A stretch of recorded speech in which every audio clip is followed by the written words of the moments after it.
Question number 3, we'll start with Candid Vaughn. What elements of our foreign policy do you support and disagree with? Specifically explain your position on how military operations have evolved in Iraq and Afghanistan and what you believe to be the most appropriate way to deal with Iran. I can repeat that. That was a pretty extensive question. Got a 5-minute question for a 2-minute response, right? What elements of our foreign policy do you support and disagree with? Specifically explain your position on how military operations have evolved in Iraq and Afghanistan and what you believe is the most appropriate way to deal with Iran. In all honesty, I don't think I can answer that in 2 minutes, but I'll try my best. The first thing that I humbly disagree with our current commander-in-chief is his policy with Israel. I believe that we should be supporting Israel because it's our most tried and trusted ally in the Middle East. I'm sick and tired of President Obama doing due diligence to bow down to other influences in the Middle East to ostracize a sovereign nation. In terms of Iran, I take a position like this. Iran is a cancer in the Middle East that needs to be either radiated or sterilized so that that nation can become a favorable nation to all of the nations of this great world. In terms of Afghanistan and Iraq, I believe that our bringing our troops home, I think we did it too soon, because as we see in Iraq, the escalation of terrorism there, and I have a hard problem with our current president's decision to dummy down our forces in terms of our military forces. We have the greatest men and women who put their lives on the line for us every day. My problem with him making us a nation where we can't fight 2 wars on different fronts makes me feel like we're becoming a nation of isolation and we're trying to become a European model. We are better than that. Our nation is the greatest and the best. Thank you. Grace. Sorry, I'll mute. It's okay. I also am opposed to the current administration's approach to our military and warfare. But I was also opposed to the Bush administration's approach. My reaction to 9/11 was fear and shock, and I wanted to see those who attacked our country brought to justice. We sent a token number of troops into Afghanistan, and then we sent an invading force into Iraq, where we already had troops in the Green Zone, in the DMZ, we had a no-fly zone. We controlled Iraq's ability to make war. But for PR purposes, we made Iraq the war of choice. We went out, we caught Saddam Hussein, we made sure he was executed. All the while, bin Laden was roaming around free. George Bush got out of office, Obama came in, and gets all the glory for taking out the enemies who attacked us on 9/11. Something's wrong with our military strategy. Something's wrong with our priorities. My priority would be first to say, Mr. President, if you want a war, you have to come to Congress and you have to ask us to declare war in accordance with the Constitution. Only when that happens does the President become Commander-in-Chief of the Army and the Navy and the militia. Once that is understood, then we understand how we have to carry out our foreign policy. I want to be strong allies with our friends like Israel. I want to keep a close watch on those who might cause us harm, but we also have to look at the messages we're sending to potential conservative allies of other faiths around the world. We're taking our own military and legalizing homosexuality through repeal of Don't Ask, Don't Tell. Thank you. That's something we've got to change. Thank you. Mr. Jones. I was telling some folks at break that I have a very liberal stepfather, and we have these arguments. I think going into Iraq was a great idea. I still believe that to this day. We were not prepared for 9/11, for the enemy that we've come to face in the last decade.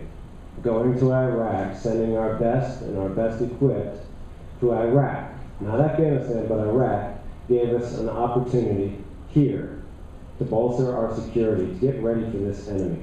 And in Iraq, unlike Afghanistan, where there's 3 sects, in Iraq, we had the opportunity to make friends with one of them and win and beat these terrorists. And so long as the terrorists were going to Iraq, they were not coming here. We did not go into Afghanistan full force because I think anybody who reads history finds Afghanistan as the worst ground in the world to fight on. I think we do need to build up our leverage. I know that Democrats and liberals are against drilling for oil. I think we should go into alternative energies as far as we can take it. But I do think that we should drill as much as we can. We should have that capacity, that capability, and we should use that leverage over the Middle East, where we can say to them, you know, we'll buy your oil if you stay on the same page with us. But if you don't, we have the oil to use. And as for North Korea, I mean, we just have to isolate them as much as possible, and it is working. And I think we are moving toward a day when North Korea will no longer be a problem, but we cannot let up the pressure. There's plenty of hot spots all over the world. We do have to be prepared. We do have to have a strong military. Thank you.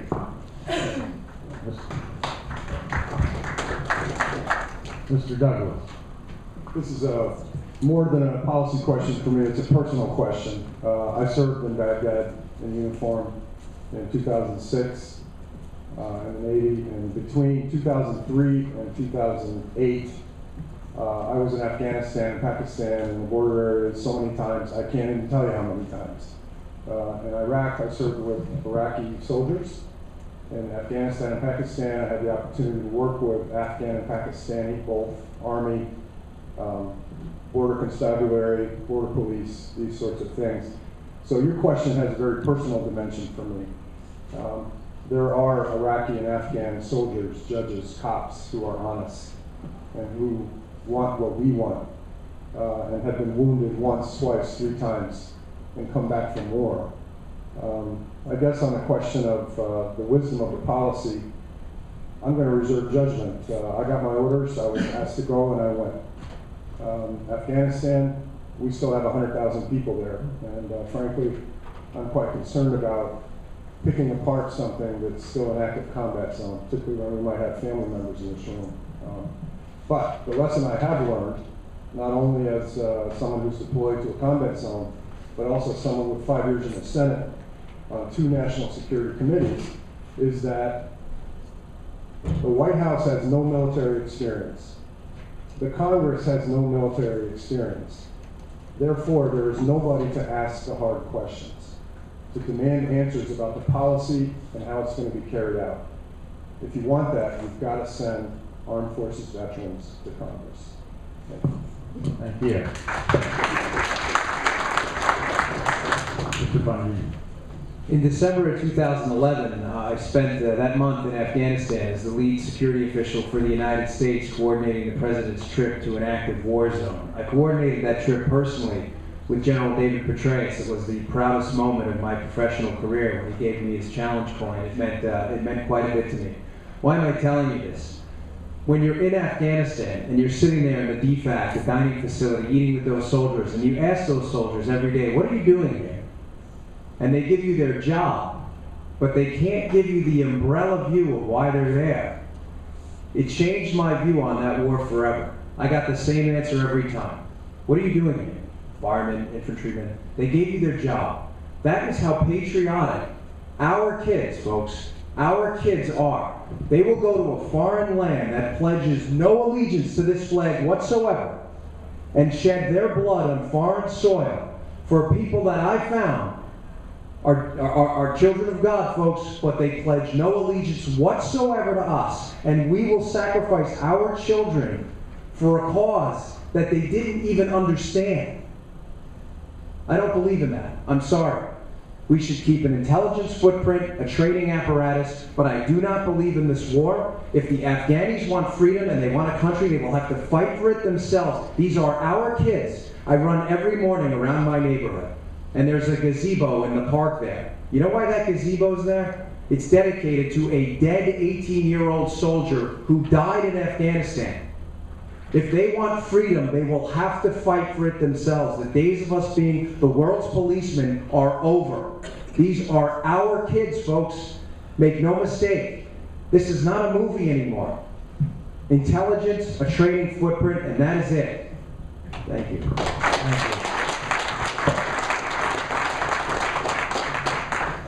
Mr. Hoover. I believe in the policy of peace through strength. We have to stay strong. We have to stay vigilant. Pearl Harbor and 9/11 might not have happened if we had been more vigilant. Like it or not, we are the world's only superpower now. We have to stay strong in order to protect ourselves, but also to protect our friends around the world, and to try to plant democracy wherever we can. We can't do that if we're too weak to fight, if we're too weak to go, if we're too afraid to go, if we're too afraid to do the right thing. We did the right thing in Iraq, and we got out. Probably we need to get out of Afghanistan too. Let them fight their fight. We've tried to help them. It's been a difficult situation, but there has to come a time when you leave. As far as Iran, they've been a problem since around 1976 or 77. What do you do with problems? You fix them or you get rid of them? I think we need to stand up to Iran. If necessary, we need to take them out because they have been a problem. They have toyed with us and teased with us. They've played with us for about 40 years now. And there has to come a time when you say enough is enough. We are America. You may not like all the things that we do, but we stand for truth, justice, freedom, and liberty. And we're trying to pass that along to as many people as we can. Thank you. Thank you. Mr. Vaughn, we'll now open it to you for a 1-minute response if you have it. All right, well, let me just say this. Ronald Reagan said this when it comes to national security. We win, they lose. And the thing that bothers me, I kind of agree with Daniel in terms of Afghanistan. Russia went there, people still had the problems. We're there, they still have the problems. I'm a third-generation person of military. I didn't serve in the military because I had a brain tumor that was found when I was in Air Force ROTC. Mr. Douglas, I thank you for your service. I have three family members who were Tuskegee Airmen, and in each war that has been since the First World War to the present World War, I've lost family members. The problem that I see with our situation in Iran, I have to disagree with you. In 1967, when America put the Shah of Iran over that country, that's when that problem precipitated. One thing that I do agree with Ron Paul, you gonna let me finish that one? One thing that I agree with Ron Paul is some of our problems we started ourselves. If we had never went into Iran, which was Persia, and put a pseudo-government in there, we wouldn't have the problem today. And we need Thank you senators very much. to deal with that. Mr. Robert. Yes, I also served in the Navy, have been to the Persian Gulf, sailed through the Straits of Hormuz. Daily I was overflown by an Iranian P-3, knowing that these aircraft can be outfitted with missiles and they could attack us every day. The threat was there. the same location where the USS Cole was struck by those suicide bombers. I've been there, and I felt the threat of terrorism. The interesting thing that wasn't in the question was, where was bin Laden? Bin Laden wasn't in any of those countries. He was in Pakistan. And Musharraf was saying, don't worry, we've got him. If he's here, we'll find him. Well, we didn't find him until Musharraf was gone. We need to be a lot more stern with our enemies and a lot more stern with our friends, especially if they are incapable of fighting our enemies themselves. Thank you. Mr. Jones. I'm in strong agreement with all these gentlemen here, and it sounds like we're on the right track, mindset. Personally, I understand it because I studied history when it comes to war. My ancestor, Robert E. Lee, was a figure of war, and that's how I got into it. And I understand how important it is to pick the ground from which you fight.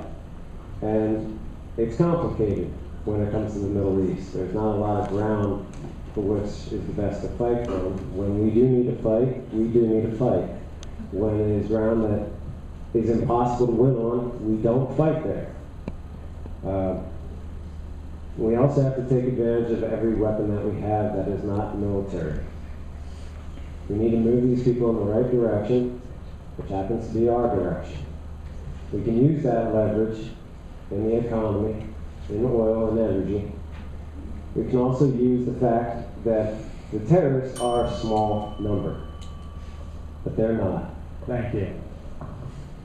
Mr. Douglas. I've flown over Iran a number of times in a commercial airliner with a Pakistani flag or Emirati flag in daylight on a clear day, and that's the last place I want to see American soldiers. It's a rock from end to end. Are there any Vietnam veterans in the room?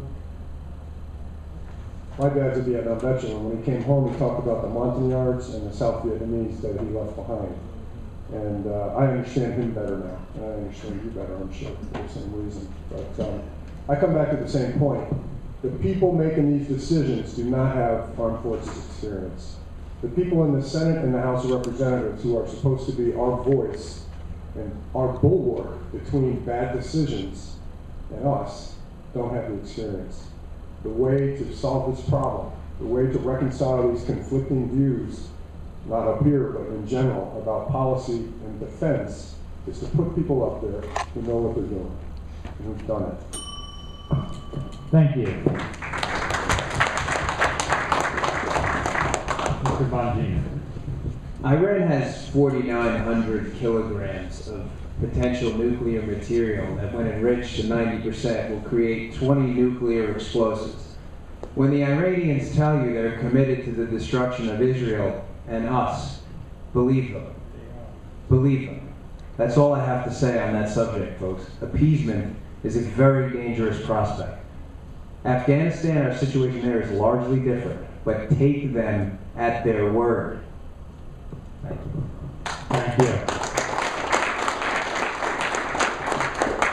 Mr. Hoover. I don't think I have too much to add, except that when you have a problem, you deal with it. And if Iran has been a problem, we need to deal with it. And someone else, I think Corrigan pointed out that sometimes we cause these problems. We go in and we try to help one side, and then we end up fighting against them 20 years later. So we also need to be careful with our policy in terms of how we're helping people and what we're doing, and making sure that those things don't backfire on us. Thank you. Okay, question number 4. We will begin with Mr. Broadus. Which government departments or programs should be expanded, scaled down, or abolished? Please explain your answer. I don't have a list, but it is very simple for me, because if there is a list, it's got to be found in the Constitution. We see in the Constitution the need for a Secretary of State, a Secretary of War. We call it defense now. Okay. We see a need for a Secretary of Commerce, and there's even justification for a Secretary of the Interior. That's where Ron Paul would disagree with me. That is the agency that deals with the Native American tribes. However, think about these agencies: education, energy, education. Did I say education? Housing and housing and urban development, health and human services. Where in the Constitution can you find a justification for these agencies? Where in the Constitution can you find the authority for the Congress, the President, or any other branch to have anything to do with these services? None at all. So any agency that violates the Constitution, I would support the complete and total abolishment of. And that, think about all the six-figure salaries that would then be eliminated. And that money would be returned to the treasury. Think about all the savings. Think about all the taxes that we wouldn't have to levy. These are the things that I would look at eliminating so that we could put our country on the right path and get it back in line with the Constitution and the intent of our founding. Thank you. Mr. Jones. Can you repeat the question? I sure will. Which government departments or programs should be expanded, scaled down, or abolished? Please explain your answer. I think all of them need to be scaled down, but we need to get to that point where both sides see the acceptability of cutting out the fat in the military, and cutting out the fat in welfare, and the rest of it. We need to get our country back to a point where we don't need these things so much. A lot of people in this country believe that we need these things. And that's why they're not saying we need a smaller government. A smaller government, I think of as a more focused government. The government has a job, it has a role.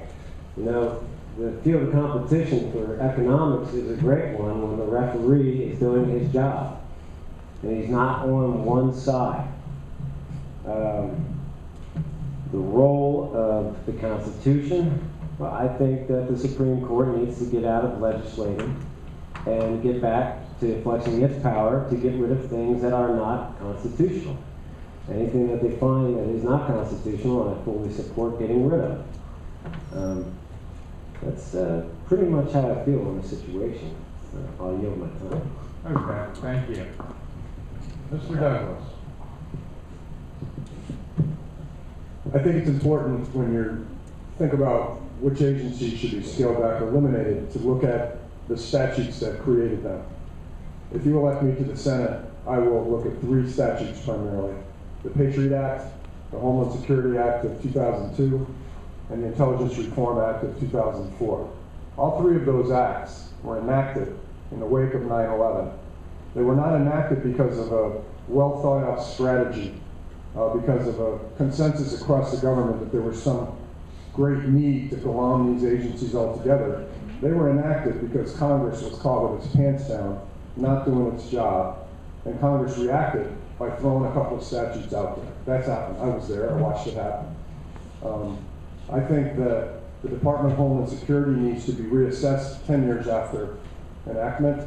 I think the Intelligence Reform Act needs to be reassessed in light of the time it took to find bin Laden and the amount of money that we've spent on the intelligence community since then.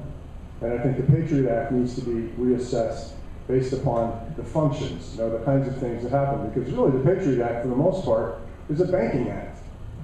Certainly there are some very disturbing provisions, but if you read the act page by page, you'll see it's mainly about a bank's duty to know who its depositor is, essentially. So one of the more disturbing things to me about this debate over the Patriot Act is there seems to be some thought out there that we don't have a right to have this conversation, okay? We do have a right to have this conversation. And as a congressman or a senator or a member of the House of Representatives, we have a duty to reassess this legislation, particularly such laws that have such an impact on our freedoms, and make a judgment about whether they're still working. And if they're not, we should repeal them, we should reform them, or we should replace them. Thank you. Mr. Bongino. I've spoken at length in a number of different media appearances on the role of the Department of Education or the Department of Education.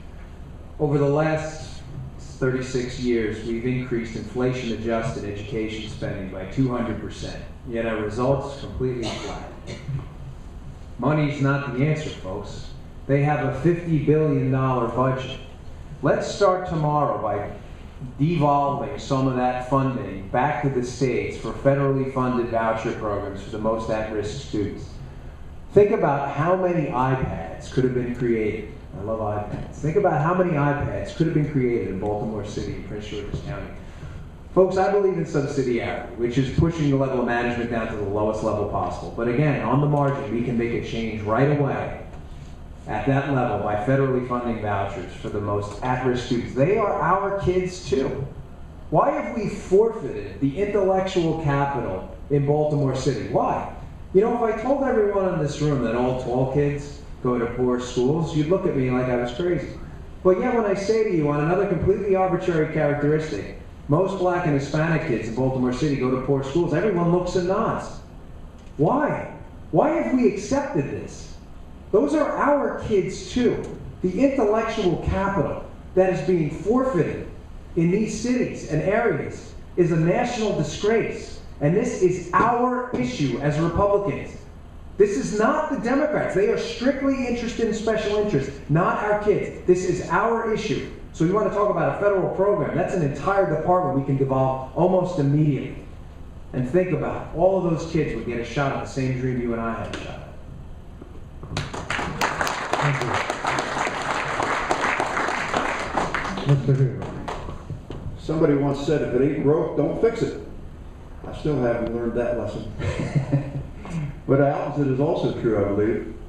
If it is broke, you have to fix it. Things like the education department are obviously broken. Parents don't have enough control and say in what's going on in the schools. Homosexuals are moving into schools trying to force their education upon people, which is an absolute perversion. And the Democrats are standing behind them and letting them get away with it. So education can be one office that can go. A number of other offices probably could go. I actually have a paper on called Issues that I have over there on the table, which I've discussed some of these things along this line. It is not the right of the jurisdiction of the federal government to strike down states' laws. It is the states that are supposed to have sovereignty over what they do. Congress is supposed to have sovereignty to some extent over the courts. The courts aren't supposed to just go out and do what they please. Congress has the right to limit the jurisdiction of the courts, and they haven't been doing it. Thank you.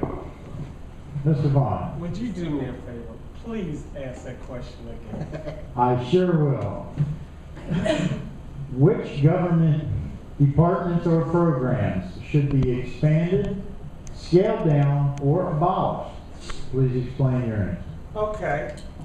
I'm a constitutionalist. I believe anything that impedes on the right of states' rights in any of those agencies should be abolished. Because what our government has become is not has become a democracy when in actuality it's supposed to be a republic for the people, by the people, and of the people. And one of the things that, as your next United States Senator, the only electable person, in my opinion here, is one of the first pieces of legislation that I'm going to put up is a congressional reform for accountability and principles. What that basically means that anybody that sits in the House or the Senate has to be responsible to the citizens in which brought them there. These agencies cannot continuously go on. We cannot have the big government in Washington telling us that our children have to look at books telling them why Steve and Scott should be together, or why Eve and Evelyn should be together. We have to bring morality back into our nation, and with these groups, these agencies that we're throwing money at, we need to put government in the smaller place where it should be, and the citizens in the big place where they should be. Thank you. Mr. Bras, 1 minute response. Just a quick thought on expansion. The Air Force and the CIA are not in the Constitution. That's something we need to add. to make them constitutional, and that's something I would push for. See, the intelligence gathering really should be under the military, and move those civilian aspects that we do unconstitutionally back into those which are constitutional. Further, and I think Mr. Vaughn was hitting on a similar idea, we should have a committee. Pennsylvania, before the founding, had a committee that would review its laws for constitutionality. We're going to have to make this something nonpartisan, something that's outside of the electoral process, so it doesn't get into political favorites. But a impartial group would have to review laws to ensure that they conform to the Constitution, such as Obamacare. Thank you. Mr. Jones, if you'd like to, 1 minute reply. I did want to touch back on the state's role in all of this.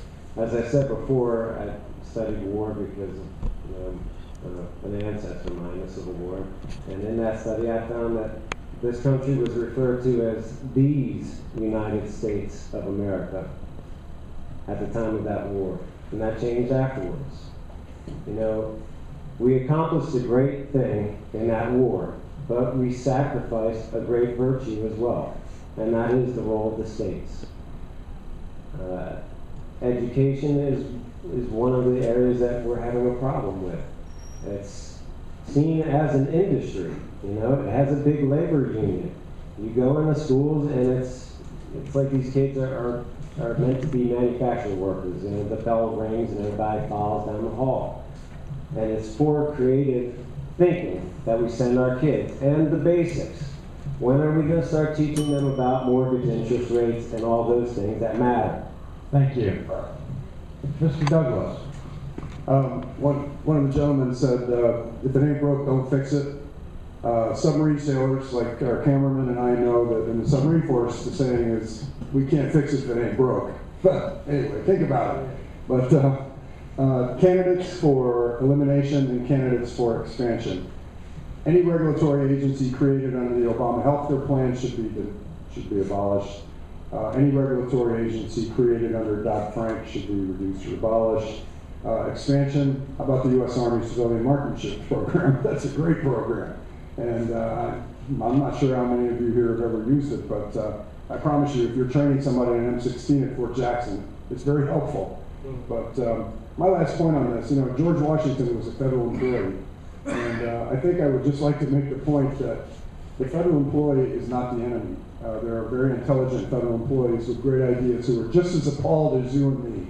And I think what we need to do is find them and help them and let them help us. Thank you. Mr. Bongino. Mr. Douglas brought up Dodd-Frank. He's accurate. When you look at Section 404 of Dodd-Frank, you heard last night the State of the Union speech where the president gave this flowery speech again about bailouts and how we're not going to support bailouts. Well, Google Section 404 of Dodd-Frank. And what does it say? That the FDIC can buy the assets of failing institutions if they buy them at par, folks. What is that? It's a bailout on his legislation, on his time. He likes flowery speeches and great intentions, but he hates results. Look it up yourself. Google's the ultimate polygraph test. You can't hide from that. Thank you. Mr. Hoover. As I was saying before the buzzer went off. Another area is the Social Security Administration. Now, don't get scared. I wouldn't try to abolish it. I would simply turn it over to the states. I don't think the Social Security Administration, the New Deal social program that was created by Roosevelt, ever should have been a federal program. It should have been a state program. And the federal government should turn it over to the states so the states can have control over it. People will be able to invest their money where they want to invest it, not where the government says they have to invest it, and not lose it. And that would be a good idea. Thank you. Mr. Vaughn. I'm sorry. Getting back to your question again, one of the things that amazes me is I go back to what I said. Anything that impedes on states' rights from our Constitution should be abolished. Which should be enhanced. I believe that we should implore more I want to put this in the best perspective that I can. We should implore on our government to give back to the citizens what we've given to them. It bothers me that a person like Ben Cardin goes from $90,000 to now worth, I think, $17 million in 6 years of being a senator. What does that come from? Lobbyists. That comes from keeping his mouth closed. And that ultimately comes from taking, I don't want to say kickbacks, but kickbacks from those organizations that impedes our state. Thank you. Okay, the question number 5, we'll start with Mr. Jones. What policies would you propose to deal with illegal immigration?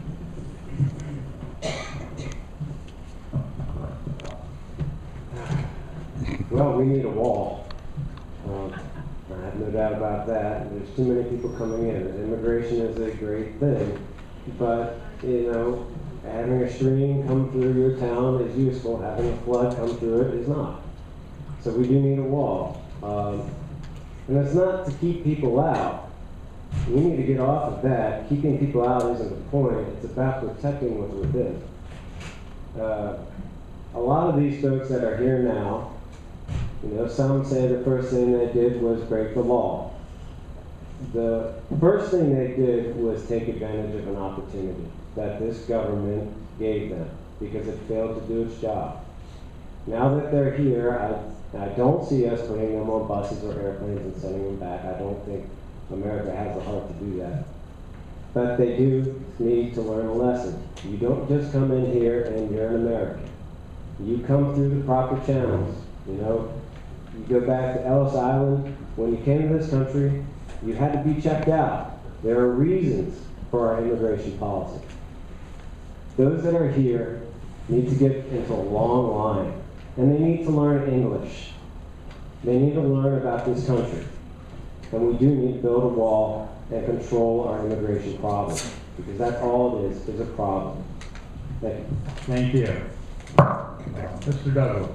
It's a subject near and dear to my heart. I lived in Juarez, Mexico from 1986 to the end of 1987. I was a visa officer at the American consulate. I also issued passports and visited Americans in Mexican jails.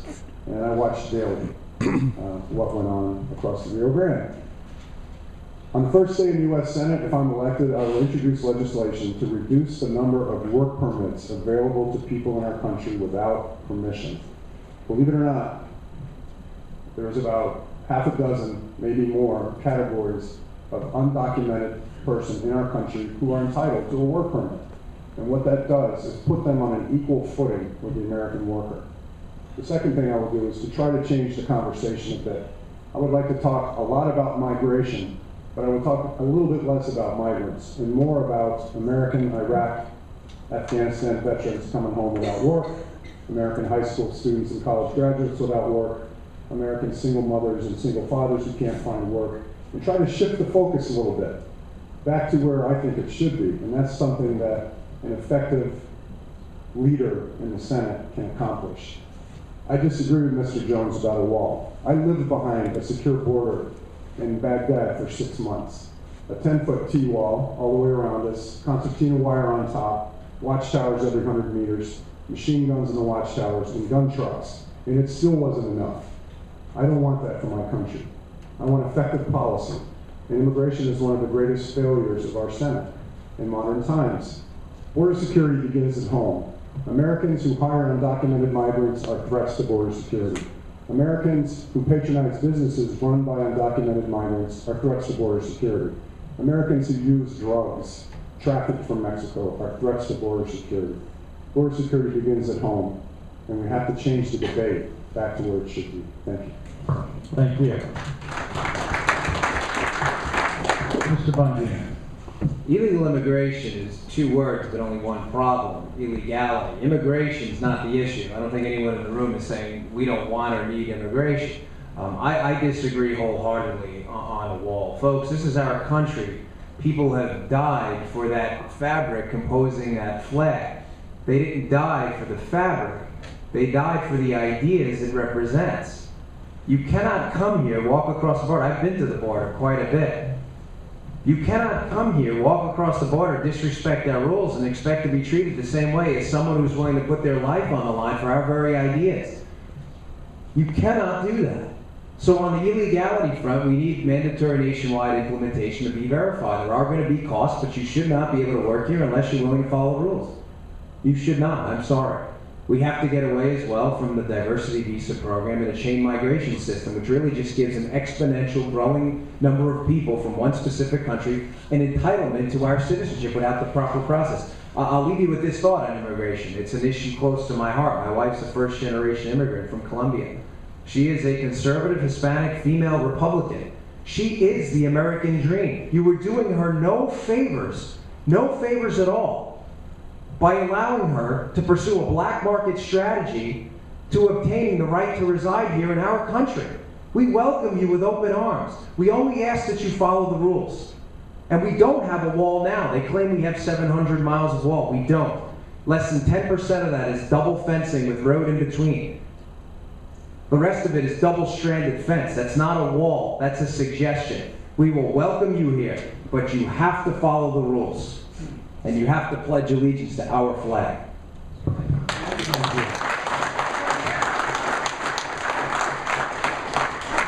Mr. Hood. I agree with that very much. We are not opposed to welcoming new people to our country. We've been doing it for over 200 years. That's what America is. You're free to come. You're not free to break our laws. If you break our laws, we're going to send you back. If you've broken laws in other countries and come here to hide, we're going to send you back. Your children don't have a right to have a free education in our country if our children can't even have a free education. So no free education for them. And I think someone mentioned drugs. As far as drugs coming out of South America and Mexico, we're the ones causing the problem. If there was no demand, there would be no supply. So we can't entirely blame them for that. Send them back, let them serve their time, then they can come freely and willingly. Follow the rules. That's why we have civility. That's why we have a country, because we follow the rules. Thank you. Mr. Vaughn. Ladies and gentlemen, I applaud Daniel's wife because my grandmother, my mother's mother, also was a first generation from Medellin who came here. The problem that we have in terms of illegal immigration is very, very,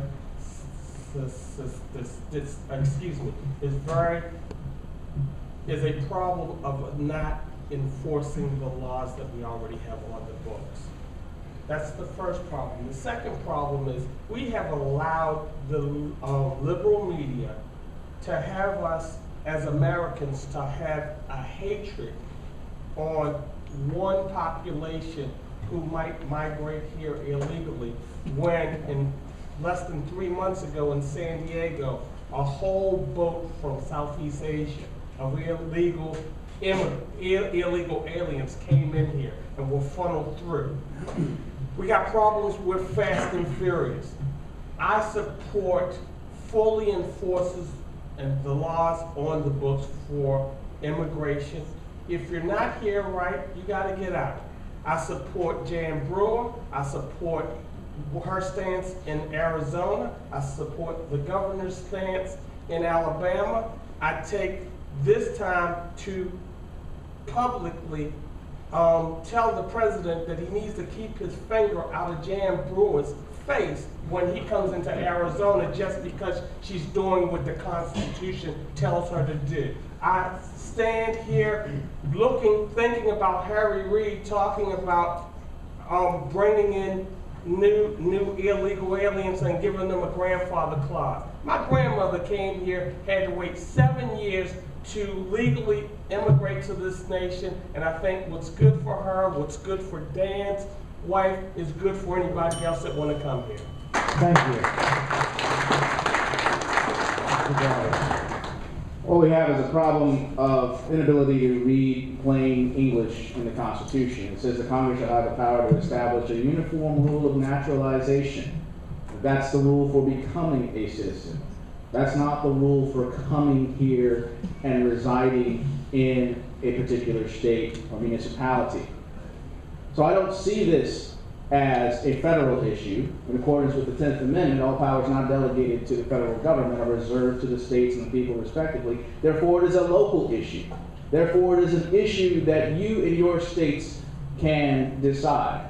And I also agree with Jan Brewer and the citizenry of Arizona with SB 1070 in deciding that they would enforce immigration in their state. We need to get involved in our local communities.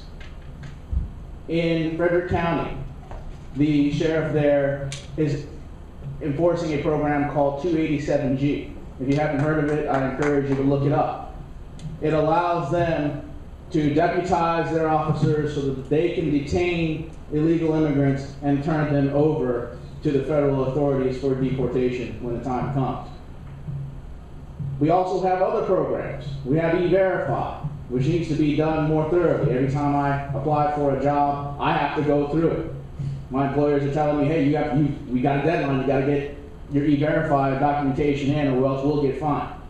Now, and you've also got a program called Secure Communities. We need to impress on our local officials that they need to implement these laws, or else Maryland and every other state will become a sanctuary state. We have to turn off the magnet. We have to fight the DREAM Act, and this is going to be on the ballot this November. So what we can do is spread the word, get out. Some of you may have even signed the petition. Make sure we turn off the magnet to discourage illegal immigrants from coming here. Thank you. Mr. James, you have 1 minute for a response if you'd like. I know there's a disagreement about a fence, but the United States of America is my private property. If you're not invited and you still come on my property, I'm going to put up a fence. I'm going to slow you down. No fence can keep out a human being, but it can slow them down. We need something like that on our southern border because we have a flood coming our way, and it has everything to do with the politics in the countries to the south. The war in Mexico killed 45,000 people last year. I know why these people are coming here, and I don't blame them. But this is our country. We cannot just have you walk in without any process. We've got to slow that down, and the biggest problem is on our southern border. I don't want a wall with barbed wire, but I do want a way to slow them down. And I do want to deal with what is going on in this country. I don't think that we need to bust them back. Yes, there's 1 minute response. You can finish your sentence if you want. But the first step has to be slowing them down. Thank you. Mr. Douglas. Thanks. Final thought on legislation. If I were elected to the Senate, I would introduce legislation on the first day to prevent the Attorney General from using federal funds to sue state governments for taking action on the immigration front. In my opinion, in the last 20 years, the two most devastating failures of the United States Congress that are not related to national security were the economic meltdown, because it's not the SEC, it's not the Fed, it's not these guys who are supposed to be protecting our interests in the economy. It's the United States Congress, which was sleeping. And immigration, that's the second one. And the reason is because it's hard. And congressmen who are interested in re-election, donations, incumbency, they don't like to do hard things. So if you want to get some things changed, send people who aren't afraid. Thank you. Mr. Bongino. Immigrants aren't the problem. My mother-in-law told me a story last month that still rings my bell. She said when she first came here, they had no money, spoke no English at all. They were all renting a basement apartment, the four of them, and they shared one mattress that was old. And she was sleeping there looking at her young kids, and all she could hear at night was the sounds of their stomachs grumbling. It was 3 o'clock in the morning. She left. She went to a convenience store down the block in New York City, in the Bronx, and she got caught trying to steal meat to feed her kids. The guy offered her a job after she explained her story. She worked. She's well off right now. She does very well for herself. She's the American dream, folks. But she did it the right way when she came here. She never took a dime of government benefits because she didn't want it. She pulled herself up by her own bootstraps. Illegality is the problem, not immigration. All we ask is that you follow the rules. Thank you. Mr. Hu. We have a lot of people in Washington who want to rewrite the rules, change the rules, redefine the rules, do anything but follow them. We are a society, a civil society. We are a relatively safe society. We are a blessed and strong society, but we do have laws and rules. And if our senators can't follow them, then let's vote them out. If our governors can't follow them, let's vote them out. If our justices can't follow them, they need to be impeached. They can be removed. The rule of law must prevail. Thank you. Mr. Vaughn. It's one thing that I want to just heighten on. Our southern border isn't our major problem in terms of our illegals coming in. 9/11, most of those gentlemen who came from Saudi Arabia came from Canada, came from Vancouver. Most of our illegals who come from the Middle East and other don't come from the South, they come from the North. We have to strengthen our borders. We have to focus on the laws that are in place, and we have to have legislators that will fully enforce them. And we have to have legislators that will have the fortitude to tell the president when he's wrong just because he wants to get voted back in 2012, that America is about Americans. The Statue of Liberty gives the anthem to how you come to America. You follow that or you don't come here at all. Thank you. Mr. Bravo. Yes, I just want to reiterate that when we talk about this, this is not an issue of race. This is not an issue of what language you speak. This is an issue of laws.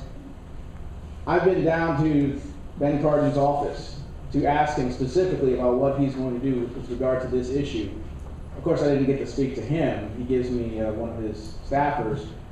But to this date, the staffer cannot tell me the answer to my question, which is, what is the number? What is the number of immigrants from whatever country that is allowed? Now, I know they have quotas, but the fact that my own senator cannot tell me what the number is appalling. Furthermore, the Constitution defines treason against the United States as waging war against them or giving aid and comfort to their enemies. When D.C. and San Francisco and all these other cities and municipalities said that they were going to oppose and boycott the state of Arizona, they committed treason against the United States. Thank you. That was the end of our questions. I do want to give everybody a chance for a closing statement, but due to time constraints, I am going to limit it to a 1-minute closing statement where you can speak to anything you'd like during that 1 minute, starting with Mr. Douglas. Thank you. My opinion, the most important thing I can do as a U.S. Senator is take something to the Senate, which is in short supply these days, and that is a backbone. I do not intend to die in the United States Senate. I'm 55 years old. One term. If you cannot be effective in the U.S. Senate in a single term, you should not be there. You become effective by learning to use the rules, by building alliances with other like-minded members, and they're up there, Republicans and Democrats, and standing up for principle. That's not going to win you any friends, and it might not win you a second term either, and I'm prepared for that. But the most important thing to a U.S. Senator is the interests of the state that he represents and the people that he represents, and that tradition and that constitutionality. It's not his re-election. It's not his incumbency. I recognize that, and if you send me to the U.S. Senate, I won't forget it. Thank you. Mr. Congressman. when I resigned my position as a Secret Service agent to run for office, a Democrat operative in the White House who I've become friendly with told me, "Why are you doing this?" He said, "Maryland's a lost cause." Folks, there are no lost causes. There is no such thing as a lost cause. There are causes you believe in, and there are causes you don't.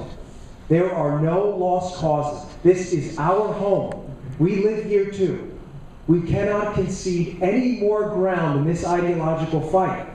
They will fight everywhere, in every state, in every legislative district until they've taken our country. We cannot cede any more ground. This is our state and our home, and we are entitled to a say in our own governance, folks. Please, I ask you to join me in this fight. Our organization, grassroots, fundraising, strategy, and our media has been peerless. Please, join us in this fight. There are no lost causes, only causes you're willing to fight for and causes you aren't. And I'm not leaving this fight. Thank you. Mr. Hoover. Well, you shortened my time, so I'm trying to cut my time down here. I'm running because I love my country. I believe it's the right thing to do. I believe we need people who have integrity to stand up and do the right thing and not be persuaded. I'm not concerned about the money. I'm not concerned about the power. I'm concerned about doing what's right. I'm very big on responsibility, and I want to do the right thing. The socialist, politically correct policies that are destroying this country, people are creating a broad line of demarcation. They're choosing sides on all kinds of issues. We need to choose the right side. President Reagan spoke in Germany, and he said to Mr. Gorbachev, "Tear down this wall. Tear down this wall. Stop separating the East and the West. We need to tear down the wall of the cultural divide in this country. We need to do what's right. If you send me to Washington, I'll do what's right." Thank you. Mr. Vaughn. Ladies and gentlemen, thank you for allowing all of us to come and take a moment of your time. This is about people and principles. This is not about party and politics. And the one thing that I've not heard here is talking about true electability. We have a message. I'm a man who happens to be a proud member of the Tea Party, a proud conservative, but even more, a proud American. We need to put people and principles over party and politics. And once you look at the scheme of things, like Daniel said, people say that our state is lost cause. And they also say that a Republican can never win in Maryland again. Well, if you vote for Corrigan Vaughn and go to www.vaughnforamerica, we can put an electable person in there and understand the national ramifications of someone who won't go along to get along. Thank you. Mr. Ross. The last time I did speak to Senator Cardin, it was in July of 2009 when he was trying to introduce the health care bill. I stood up to him and I said, our founding fathers protected us with a Bill of Rights, the 10th Amendment, that says you cannot do this to us. I have no fear in standing up to the senator. I have no fear in standing up to the president, and we need someone who can do that. On Christmas Eve of 2009, the Senate voted to pass Obamacare. Guess where I was? I was standing outside, bullhorn in hand, making your voices heard. We have to repeal Obamacare this time, or else the socialists have won. We have to end the progressive income tax, or else the socialists have won. We have to protect Maryland. Please get out a pen and write this down. On Monday, 7 p.m., there is a rally on Lawyers Mall in Annapolis to protect marriage. The next day, Tuesday, 1 p.m. to 5 p.m. is a Senate hearing. I invite everyone to come out. This is our chance if we are going to defend marriage in Maryland. Thank you. Mr. Jones. Folks, I've stepped way out of my box to be here. I'm happy to be a carpenter in Baltimore, take care of my son, stay at home, watch TV, let the world go by. Okay? I'm comfortable doing that. I'm not interested in being a politician. I don't even like Washington, D.C. I don't find it a friendly place. A lot of people have asked me why I've stepped in to run for senator. Like I said, I don't want to be a politician. I know what's broke, and that's where it needs to be fixed. So I've stepped in to run as senator. I can do that because I'm confident. I'm confident for two reasons. I've lived this life, and I've listened to people. And I know one thing about Ronald Reagan. It wasn't about going right. It was about reaffirming sensibility in our government and our people, and your self-worth. Because once you have your self-worth, you have the reverence for others. That's when we can sit down and figure the problems out. Thank you. Thank you. I would like to personally thank each of you, and I applaud you. I wish there were 6 seats that we could put you all into. It has truly been an honor being the moderator for this evening's events and listening to what you had to say, and it was an honor meeting each of you. I'd also like to thank the audience. You've been a fabulous audience tonight. I hope that you're walking away with information that'll help you become more informed for the elections coming up. And it's been my pleasure moderating this evening. Ron, did you want to say anything in closing? No, I'd just like to thank everybody for being here this evening, and just remember there's a donation bucket on your way out if you're able to help us with that. And if anybody can help us put the chairs away, we appreciate your help with that also. Other than that, thank you for being here this evening.